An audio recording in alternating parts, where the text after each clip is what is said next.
Hello, alors l'idée là pour ce projet c'est de réaliser une structure bois, d'abord une ossature, pour le barder avec du bois de palette. Donc là je vais aller regarder un petit peu dans mon stock, des choses un petit peu dans cette idée là. Et puis on va couper toutes les dimensions pour l'assembler, le visser, et puis ensuite on s'occupera du bois de palette pour faire le bardage. Et voilà.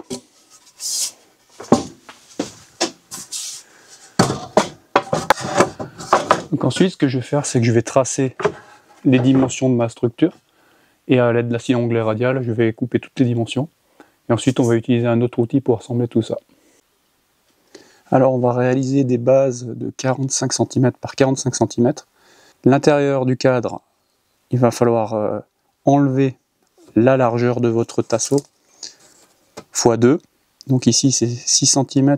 Donc 6 cm plus 6 cm, 12 cm. 45 moins 12 cm, il nous reste 33 cm. Une fois assemblé, ça vous fera un carré de 45 par 45 cm. Vous répétez l'opération une deuxième fois, et ensuite on va joindre les deux cadres par des montants, et de cette manière on aura notre ossature bois.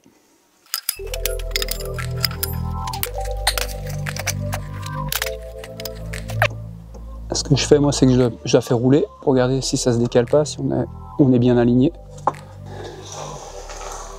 Et c'est parti.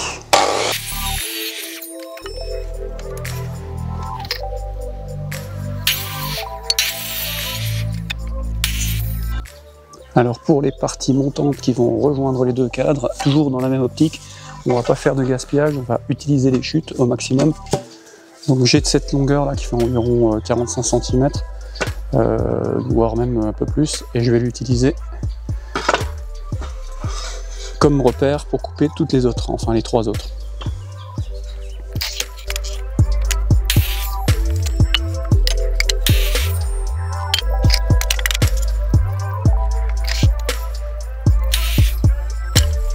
Maintenant il suffit de baburer tout ça. Je vais vous montrer le principe. Qu'on a deux largeurs, nos deux autres largeurs qui vont à l'intérieur. Et donc si j'ai bien pris les cotes, on a un beau carré. Et alors comment est-ce qu'on va assembler tout ça? On va utiliser un système Kreg, je ne sais pas si vous connaissez. Ça vous permet de faire du perçage et d'insérer des vis biaisées qui vont se noyer dans le bois et ne pas gêner l'assemblage. Alors dans la boîte, on retrouve un gabarit de perçage, une mèche de perçage et un embout de vissage parce que c'est fourni avec des vis avec une empreinte un peu particulière, un carré. Donc il y a des solutions alternatives, vous pouvez trouver ce genre d'outils avec un embout Torx. Je vous mettrai tous les liens en description. Maintenant on va voir comment on procède pour faire notre perçage avec cet outil. Donc à la base c'est un outil destiné à faire des assemblages de panneaux, pour faire par exemple des caissons de cuisine ou autre. Donc on peut retrouver ici les cotes 16 mm, 22, 25, 29 et 35. Donc là comme on a des tasseaux qui font 40 mm, on peut utiliser la profondeur maximale. Et donc ça va nous permettre de régler notre outil. Donc il suffit de le placer dans son logement et de déplacer la bague que l'on voit aperçoit ici. Donc dans mon cas sur 35 mm. Ensuite avec la petite clé BTR vous serrez et vous avez la profondeur de perçage qui va être limitée. Ensuite il va falloir vous munir de votre gabarit de perçage. Donc celui-ci, tout comme pour l'outil, vous allez voir, il y a des petites cotes là qui sont indiquées ici. Vous allez devoir faire coulisser ces pièces pour ajuster la profondeur de perçage. Donc une fois réglé, vous n'avez plus qu'à prendre votre tasseau, à placer votre gabarit comme ceci. Donc là il est maintenu par les butées qui sont là. Ensuite vous allez placer un serre-joint ici.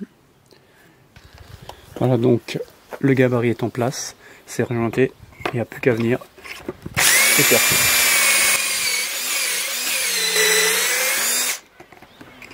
On répète l'opération pour le deuxième trou. Alors moi ça fait un petit moment que je l'ai et que la mèche elle commence à user. Ça doit se trouver, hein, j'ai pas regardé encore. Encore une fois je vous mettrai tous les liens en description. Et on va regarder ensemble le résultat.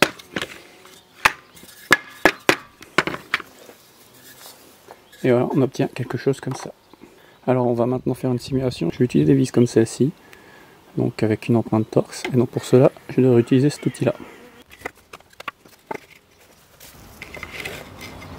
Alors j'aime bien utiliser des serre-joints pour maintenir tout en place.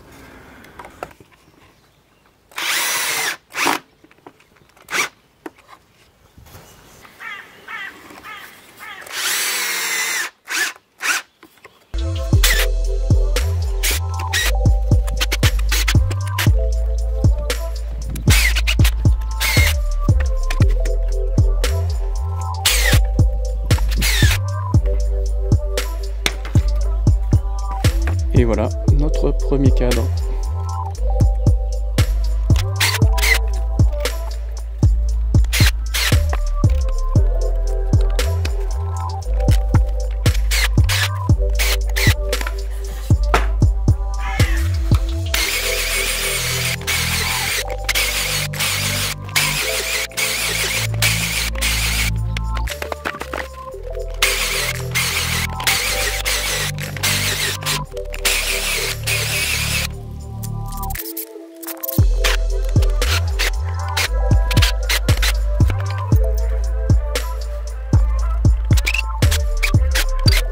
Alors maintenant on va avoir besoin de bois pour barder notre caisson. Ce que je fais, c'est que généralement tout ce qui est bois de récup, palettes, quand je suis livré, etc.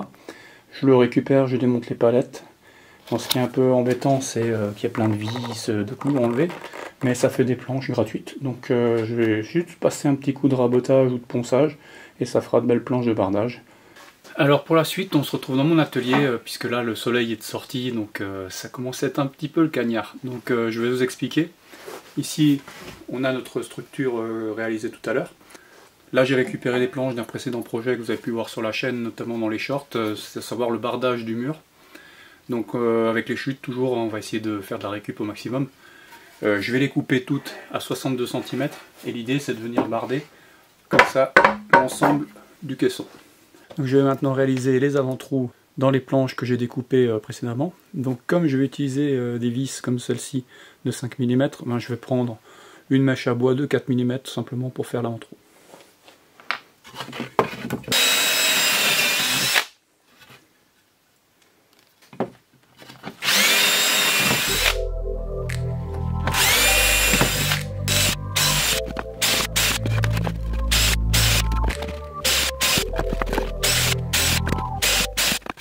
J'ai un petit peu avancé, entre temps j'avais plus de batterie sur la caméra, donc là je vais visser le fond. J'ai découpé sur mesure pour qu'il s'intègre dans les coins. Bon voilà, c'est une question de finition, on n'est pas obligé. Toujours pareil, même principe, hein, même vis, avant trou, on visse dans la structure directement.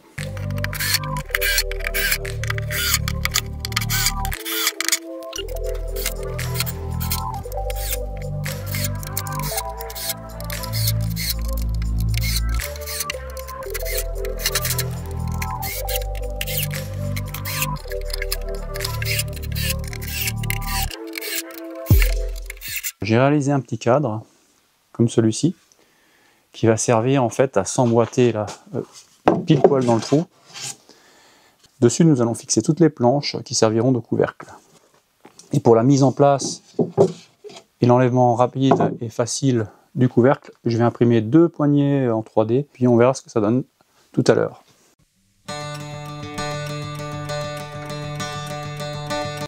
Alors on va maintenant vérifier que toutes les planches soient bien coupées. Pour cela, je vais effectuer un montage à blanc.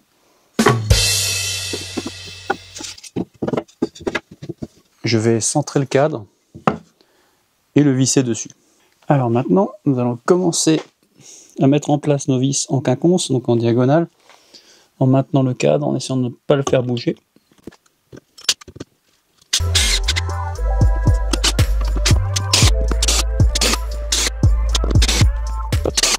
Alors j'ai imprimé donc ces poignées dont je vous avais parlé, que je vais fixer au-dessus. Donc pour cela je vais utiliser 2 vis, similaires à celles que j'ai utilisées pour assembler le cadre.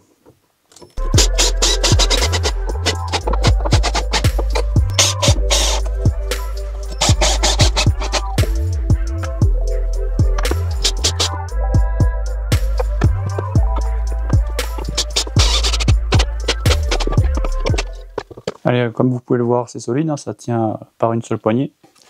Donc on va faire un test de mise en place. Je vais le mettre dans les deux sens. Voilà. Objectif atteint. Ah oui, j'allais oublier, j'étais pas trop satisfait des bordures sur certains bords du couvercle. J'ai utilisé des petites corners d'angle comme ça que j'avais encore en stock. J'en ai coupé deux, je vais les mettre de chaque côté, vous allez voir ce que ça va donner, c'est plutôt sympa. Alors comme vous pouvez le constater, nous avons ces bords là qui sont pas terribles. Donc j'utilise mes petites cornières. Tac, tac. Alors vous avez plusieurs méthodes, hein. Vous pouvez les clouer. Bon, moi j'ai opté pour la colle. Donc je vais utiliser une colle à bois classique. Et je vais maintenir le tout avec 2 presses pendant la nuit et ça fera l'affaire.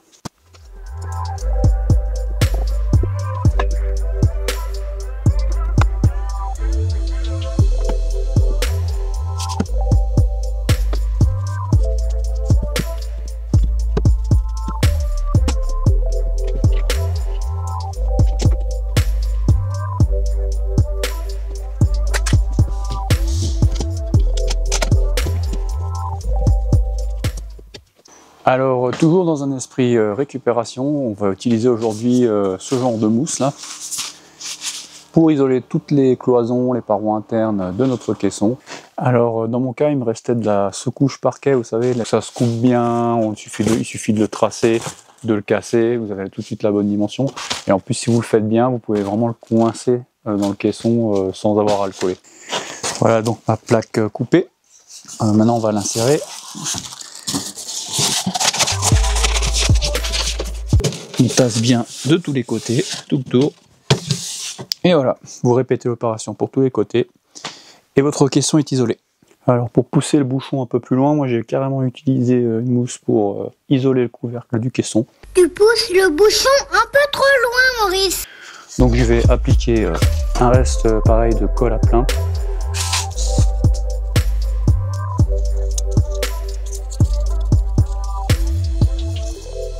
Alors n'allez pas acheter une cartouche exprès, hein, c'est pareil, c'est de la récup.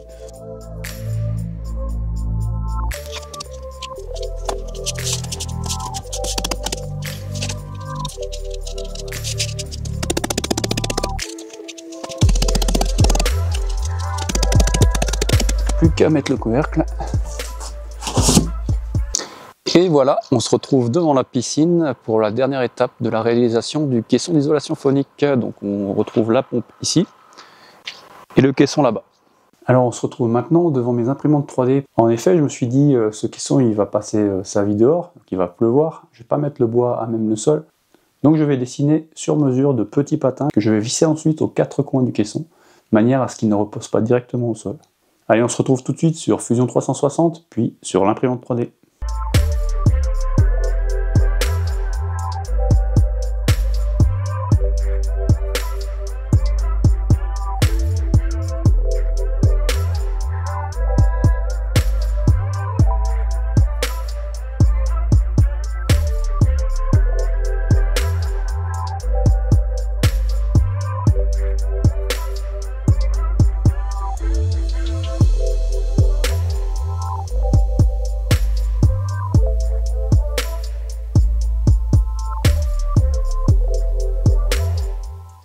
Alors comme vous pouvez le constater, j'ai retourné le caisson parce que nous allons mettre en place les fameux patins imprimés en 3D qui iront en place ici, ici, ici et ici.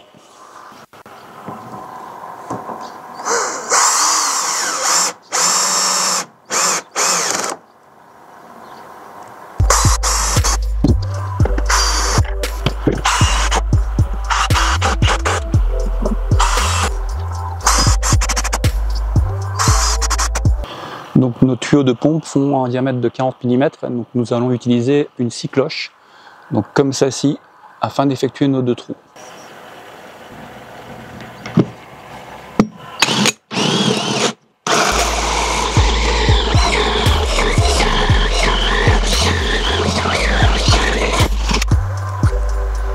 Et voilà le travail.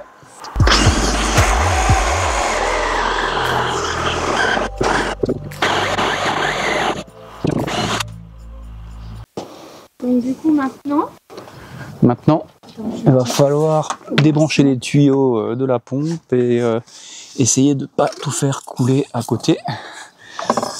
Prêt? Ouais. T'es prêt à la douche? Ouais. Il y aura forcément un peu d'eau. De toute façon, si t'es au-dessus de la piscine, ça devrait bien se passer. Hein. Calmez-vous madame, ça va bien se passer. C'est juste la pompe qui va se vider là. Voilà. Alors.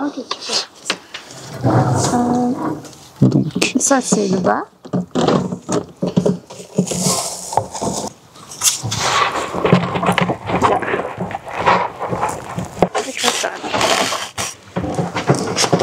Ok, super. Et voilà, dernière étape, la remise en place des colliers sur les tuyaux. Faut qu'on se dépêche, la pluie commence à arriver.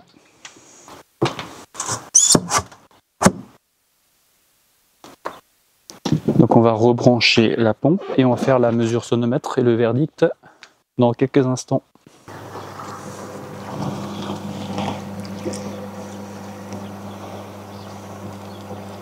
Ça changerait. Verdict, nous avons exactement le même niveau sonore. Alors bien sûr, on n'allait pas rester sur un échec, hein, donc c'est pourquoi nous avons décidé de trouver un plan B. Nous avons cherché, nous avons trouvé des restes de polystyrène, de matériaux isolants. Ce ne sont évidemment pas les matériaux qui ont les meilleurs coefficients d'isolation phonique. Hein. Optez plutôt pour de la laine de bois ou de la ouate de cellulose. Mais nous on a fait avec ce qu'on avait, donc on va voir ce que ça donne tout de suite. Alors comme on peut le constater, nous sommes passés de 65 décibels quasiment à 52 décibels. À savoir que tous les 3 décibels en moins, vous divisez le niveau sonore par 2. Donc c'est un gain significatif et satisfaisant. Si vous voulez soutenir la chaîne, pensez à vous abonner, à liker, à partager. N'oubliez pas en commentaire, je mets tous les liens du matériel si vous en avez besoin. Je reviens dès le mois d'août pour une nouvelle vidéo.